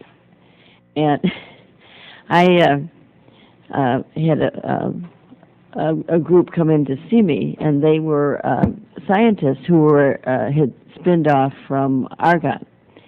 So they were looking how they were going to get their product to market, and it was a product that the military would be the focus. So they applied to DARPA, and they developed produced inexpensive, high quality titanium, which could be rolled out, and it was something that the Department of Defense was searching for. They were turned down, so they came to my office, and we started to work on it. I got some funding for them to further develop. You're talking about where a company is in the development, but they haven't been able to produce enough, and whether it's going to work on a high scale. So it was obvious that this worked, and finally got the Department of Energy or Department of Defense to take a look at it again. And there was exactly what they were looking for that they had to have to produce a product by 2008. So they're now producing it for them, and and what worries me is here was a product that was right there in front of their faces, and they didn't see it. It didn't, at that time. So the scientists got private capital, built a plant, and demonstrated that it worked, and then ARPA decided to, and this was high risk. So the story ends that both DOE and Boeing, the largest consumer of titanium in the world, joined the Army to discuss this in my office, and suddenly it just took off. And that's why I worry, and here's the Homeland Security that hasn't worked. I mean, a couple of weeks ago, I had the Secretary of Energy out in my district, again, to look at some of the companies that are in the district and how they are transitioning from the early development. They're all spin-offs from argon, and they're working to put their products out, and they're going to be in high demand. We've got nanotechnology. We've got all kinds of companies that are able to produce these now. I don't want to stifle any of that type of it. If this would be a place where everybody's going to come to, and it's going to go ahead. I can't comment directly on the case that you were alluding to, but I would like to make two distinctions. First of all, are two statements. One is, we don't have a system in any agency or part of government which is perfect. Mistakes do get made. But I don't think that anyone here is also advocating that all energy funding get filtered through an ARPA-E. There is still tremendous amounts of funding that we would anticipate would continue to flow through the same sources as always, through the Office of Science, to the national labs, and to the that would fund basic energy research and so on. ARPA-E is filling a gap, and that's all it's doing, and that gap is the translational gap. The good news about this country is we have a diversity of solutions to any problem, and so the one that you allude to, it seems like the problem was solved in any event. We don't expect perfection from ARPA-E, but we do all recognize, I believe, that there is this very critical function that it can fill, which is currently unmet as a need. I can comment on this in terms of, I used to run some of the programs the Pentagon dealing with some of the Title III Defense Production Act, which dealt with a fair amount of materials areas. I think both the DOD and the government in general needs to have a little more focus on the fundamental underlying crucial needs for advanced materials and alternative materials, including metals. Metals tend to get kind of short-shrifted. They seem old, but there's lots of new and interesting things as we're getting more and more sophisticated in some of our technologies. On the other hand, there is an important point here, which is this diversity of alternatives that this country has that blows the other guys away. They can't understand that we have so many mechanisms. The Advanced Technology Program and Commerce, which is now, I guess, has been modified and changed. We have mechanisms that allow people to find better ways of getting their technology in. It's important that one not presume that a single agency is going to solve all the problems. DARPA doesn't solve all of DoD's problems. That's why we have a whole range of other systems within the services, et cetera. And you can't expect or think that this agency is going to provide the complete one-stop shop across all, nor should it think itself is that. Otherwise, and we're going to have a competition for ideas and competition for resources here. And I know there is a concern that this will mean that the prospects are that some other existing organization, whether it's a defense lab or some other organization, a DOE lab or the S&T program, is going to say, well, gee, if this thing comes alive, some prospects will take money from us. And the answer is the competition amongst organizations to fill our national needs is a good thing. And just because something new and different is going to hit the street doesn't mean that we should suddenly say, well, okay, wait a minute, we got this program, that program, they're going to be at risk. They have to compete on their basis of merit, what they're doing for the country and meeting their needs. And if we have a fundamental unmet need here, which I think we've tried to demonstrate here, that has to get on the table and compete with those other ideas. There's been a suggestion a couple times in this hearing of a concern that increased federal research funding for energy would crowd out private alternatives. And I disagree with that suggestion, and I'll tell you why, for two reasons. The first is the current level of private investment in energy research is very, very, very small compared to the industries that we're talking about. So the annual revenue of the energy and transportation industries in the aggregate is $1.8 trillion. The venture capital industry last year invested, depending on who you ask, $1 or $2 billion. Some larger companies invest some, but it doesn't add up to nearly 0.1% of industry revenues. And if you show me an industry that's investing 0.1% in research and development, I can tell you that's an industry that's not investing for the future. We need more research funding. Historically, the government has been an integral part of that. And so my suggestion is we should let the best idea win. If that best idea comes out of ARPA-E or some other federal research funding, as it did in the healthcare field for the past 30 years, that'll get transferred over to private industry, and we'll have a very successful American company. And it's much better that that idea come from the U.S. than from a foreign country. And by increasing federal energy research funding, we increase the probability that America leads the next industrial revolution. Maybe it should be the technology revolution. Sure, fine, great. I want to make a point on that private investment. I did a study a bit ago, so I do studies on the role of venture capital in DoD, and it was interesting. I interviewed several people, including Kleiner, Perkins, and some others. And one of the things that was interesting is I asked, where do you go as venture capitalists think of the next ideas where things have come from? They say, we look at DARPA, where they're going. So the amount of money that goes into areas of interest has a lot to do with the kind of money the government's putting in that shows interest and shows direction. Sematech helped create government industry investments in semiconductor manufacturing in this country that the Intels, the IBMs, the Motorola's and all built on. So the interrelationship of that partnership between the government and industry is crucial.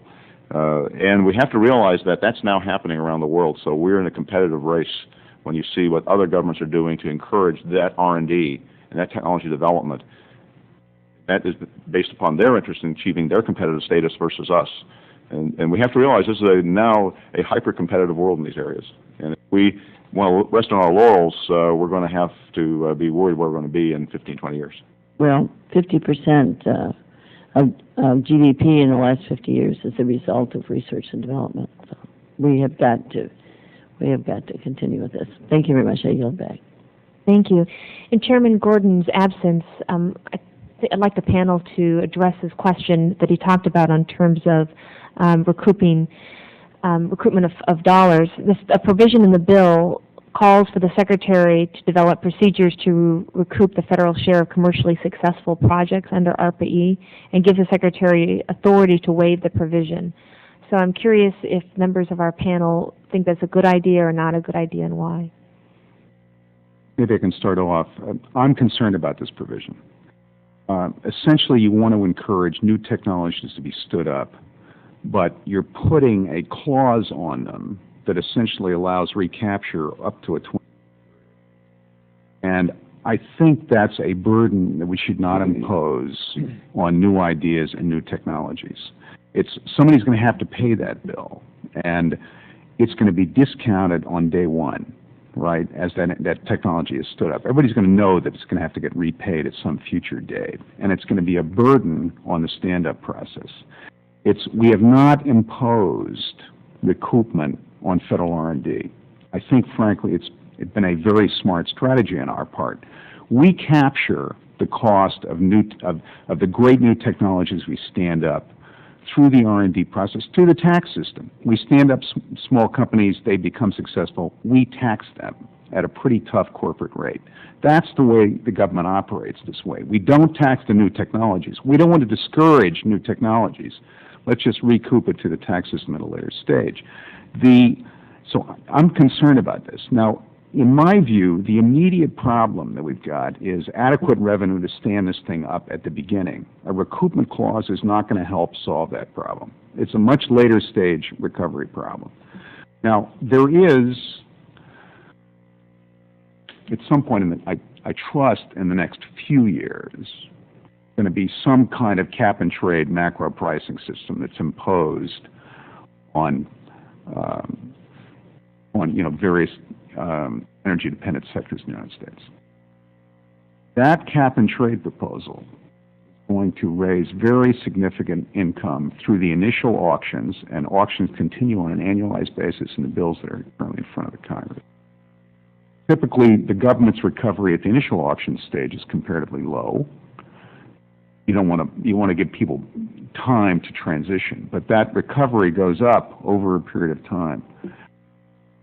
These allocations are going to generate tens of billions of dollars here, and we will be making a foolish mistake if we don't spend a lot of that money on the new technologies and the innovation system that we're going to need.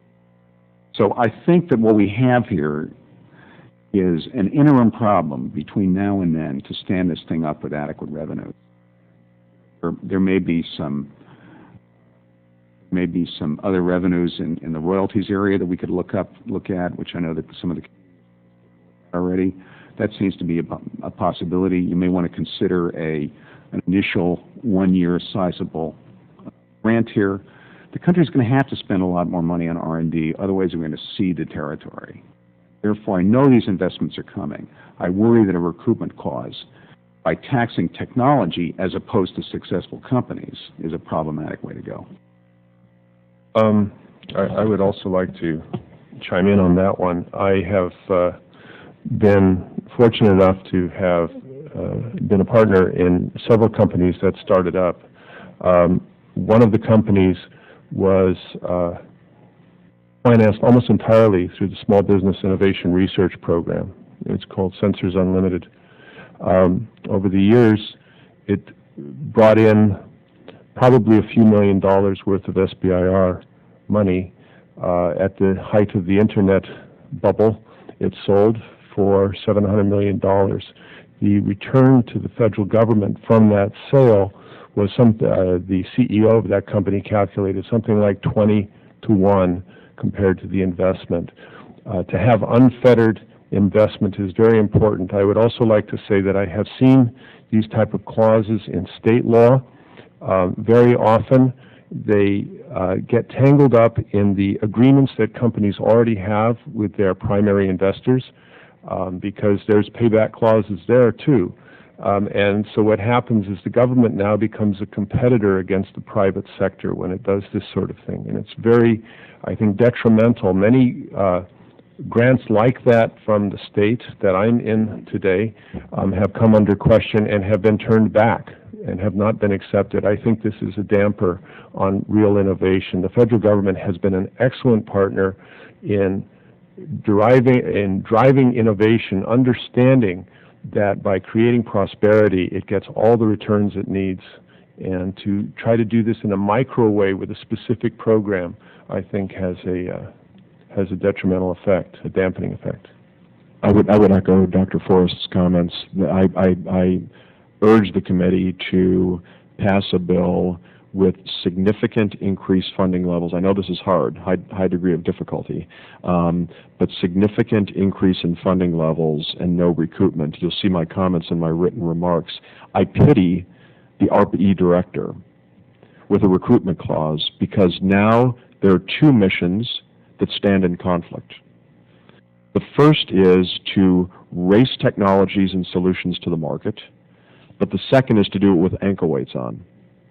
And the recoupment clause is an ankle weight because it requires negotiation with universities, with private industry. We've seen this movie before. It will slow the process down. So fundamentally, I think the subcommittee has to decide whether to rank order priorities. Is the top priority to solve the problems, climate change, energy dependence, American competitiveness, or is to make this ARPA-E revenue neutral?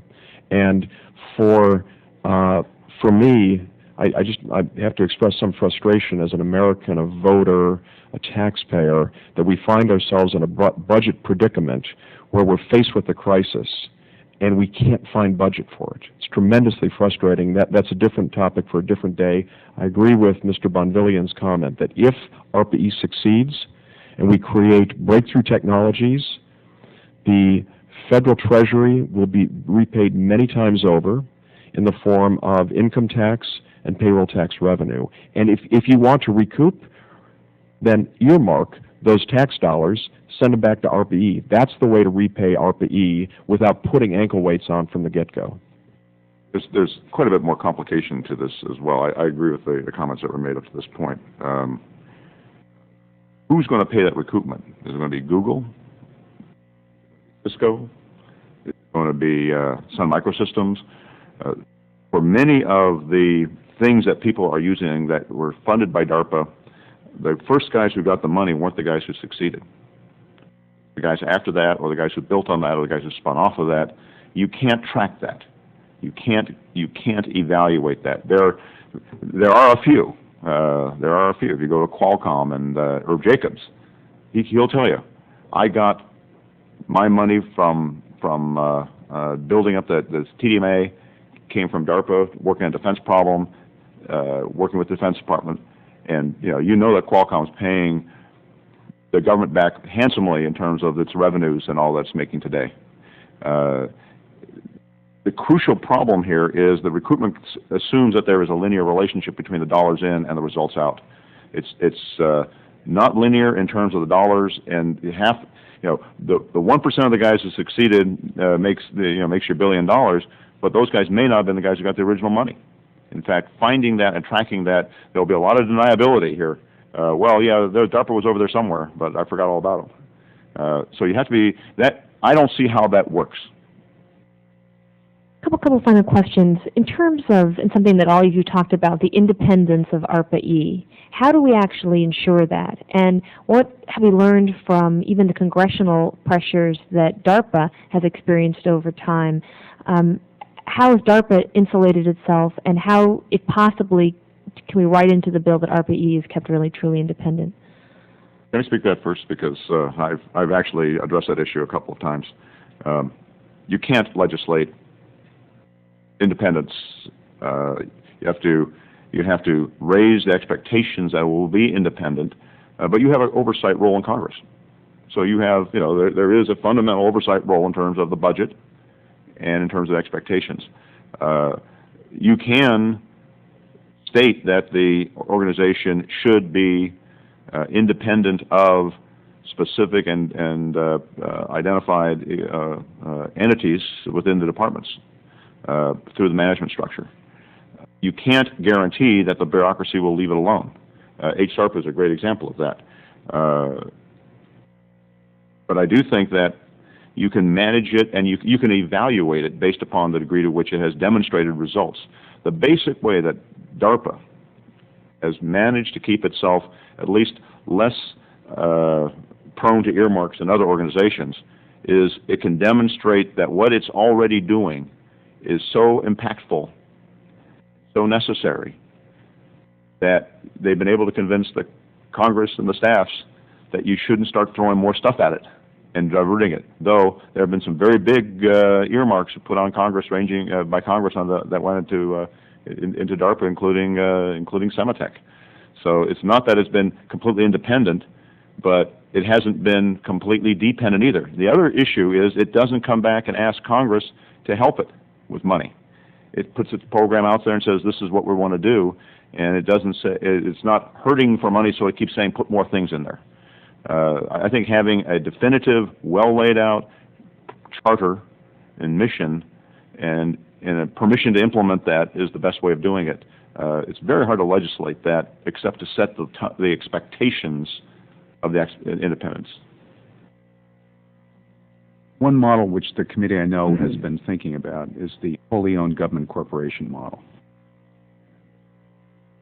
As we've all discussed, for innovation entities in the business of standing up new technology, a very successful model has been to put them on a protective island that's comparatively free from contending. One way to do that is to a whole. I'm sorry, Mr. Miller, the mic cut out. What was that again? One way to do that is to create the entity within a wholly owned government corporation.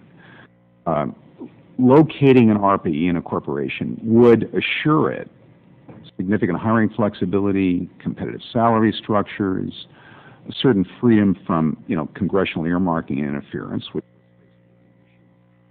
and it can move it out of slower-moving government bureaucratic procedures. So there are significant advantages here.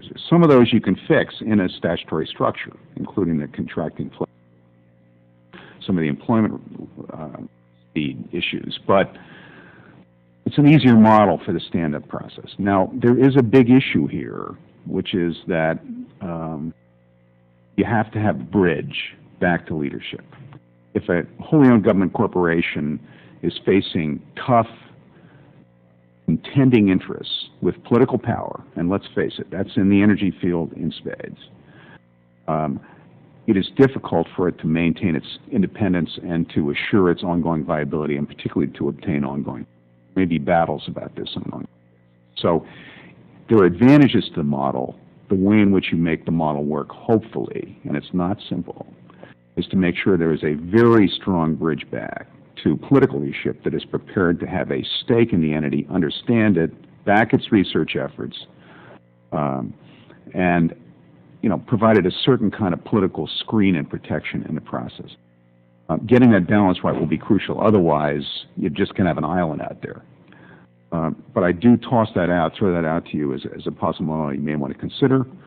You can do many of the same things within DOE. In other words, this is not an either-or option. You can create an island within DOE as well. But I think you should at least explore the wholly owned government. I'd like to add a little bit more, Bill, to what you just said, because... And Dr. Hendon, could you also take into consideration whether or not there should be a written mission? Because that's part of it as well, that we need to be looking at. Yeah, I would say, first of all, the fact that DARPA does report to the highest level to the Secretary of Defense, though administratively that has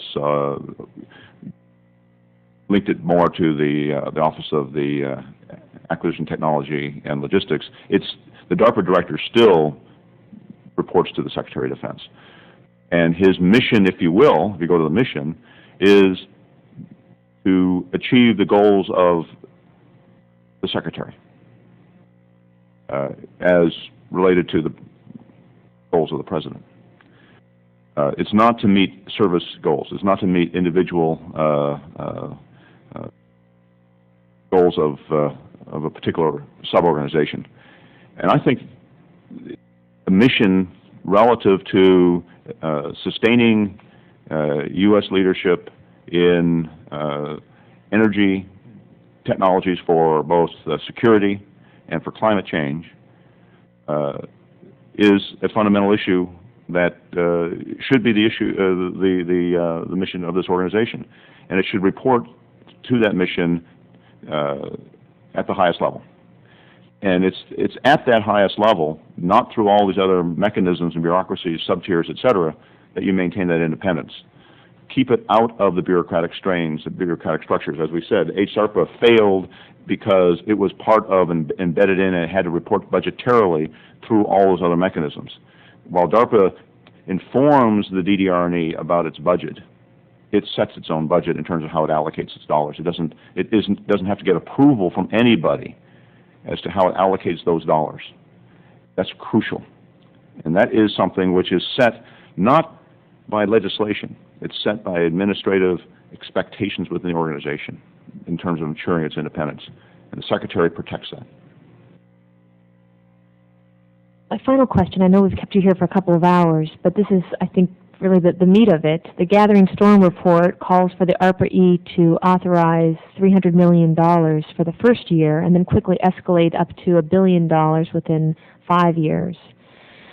H.R. 364 currently has a similar funding profile, but some suggest that the only way a high-cost, risk-tolerant program like ARPA-E will be successful is if it is dedicated funding of some kind, and therefore would not be subject to annual appropriations or other political or perhaps financial pressures or resource fluctuations that might stifle this sort of innovation.